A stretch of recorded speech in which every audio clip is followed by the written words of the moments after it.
Let me Yeah. ask about the olive oil that you, because is that a preservative? What is the use of that within that ES? Because it's ESS60 in olive oil, correct? Yes. And we have three oils, right? Olive oil, avocado oil, and MCT oil. And I can kind of wrap this up with that. The powder, so when you isolate the powder and you have a pure ESS60, it's just a black powder, imagine it's just a bunch of crystals, like salt crystals or sugar crystals, and you can consume it. It's very safe. Like they've done all sorts of stuff to test it, but you'll just excrete it out because it turns out that powder is not water soluble. Mm. So you'll just consume it and excrete it out. Now, when you dissolve it in olive oil, it breaks down and it literally is it's a solution. So it's dissolved and you're down to the monomolecular layer of the ESS60 molecules floating around in this olive oil. And in terms of surface area, like it's infinitely more, just there is a number, but it feels infinitely more, right, than a crystal and then the individual molecules. Just to share, because this is a fascinating number, you can do the calculation and understand how many molecules are in one drop of our olive oil product. And it turns out to be 460, actually I have the number here, 475 times more molecules in one drop than you have cells in your body. Yeah, so it's a super small molecule, and then when it's dissolved like that, it can readily, well, it can be taken into the mitochondria. Like that's where we think it's doing all of this good. So, so we've got the three oils.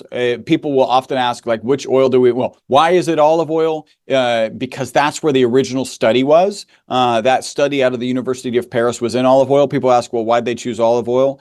It turns out that you can get significantly more of the ESS60 molecule in olive oil. I'm not sure that's the reason they chose it. I think it was probably, they're Parisians and they have a high quality Tunisian olive oil around and like, let's use this. And so they use, Prevalence, yeah, ease. and Yeah. so they use that. But when people ask which product would I recommend, olive oil, avocado, or MCT oil, I bumped into a guy who was allergic to olive oil and MCT oil, which I would have never thought even possible. It's such a small fraction, but he needed avocado oil. So if you happen to be allergic, take the one you're not allergic to. And then we always recommend olive oil for two key reasons. The first is all the research, all the literature is on ESS60 and olive oil. And then next, you can get the highest concentration of the ESS60 molecule in the olive oil. You can get about 0.8 milligrams per milliliter in olive oil, 0.6 in avocado, and 0.3 in MCT. Got it. No, it makes total sense. And a lot of people always question why aren't things just always in capsules or anything like that? I mean, you have to look at the compound too and Yeah, understand if it's fat soluble, you don't want that in capsules. And people sometimes don't realize those things. The delivery systems and mechanisms for bioavailability matter. They matter a lot. And that's they where do. you get sometimes gimmicky things that tell you to take this and it's in a cap, but it's not going to be bioavailable because you're not taking it with some sort of fat soluble, product. So I totally get that.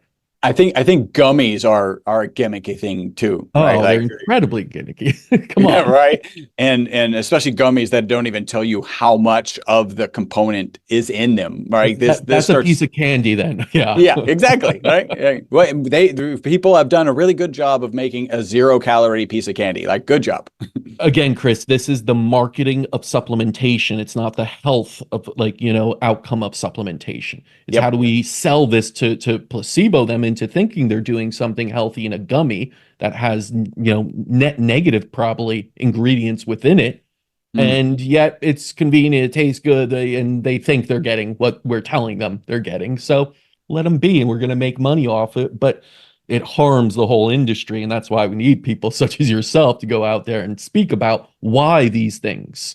Because Yeah. again, I know lots of people that'll just say, "Oh, I don't like taking the liquids and everything." I have found that most supplements actually are usually more bioavailable or more efficient in a liquid format. And that Mm. goes back hundreds of years to European biological medicine and Paracelsus and all what they were doing in tinctures. And Yep. so I will say, like, don't be afraid of those things just because it's not, just some pill you go to or a gummy or something that's, suddenly a delicacy of sorts. That's not what you should be looking for efficacy matters number one. It's interesting because, right, you know, one of the things that we talk about regularly is this highly processed SAD diet, standard American diet, and like step one, I don't know, maybe movement. Step two, get off the diet, or you could easily reverse those, or just do both, right? Like get off that diet and start moving if you're not moving. But then, you know, our first thing gimmick is like, and it's not ours. We don't have any intention of doing gummies, mostly because you can't get enough in there to be of any viable quantity.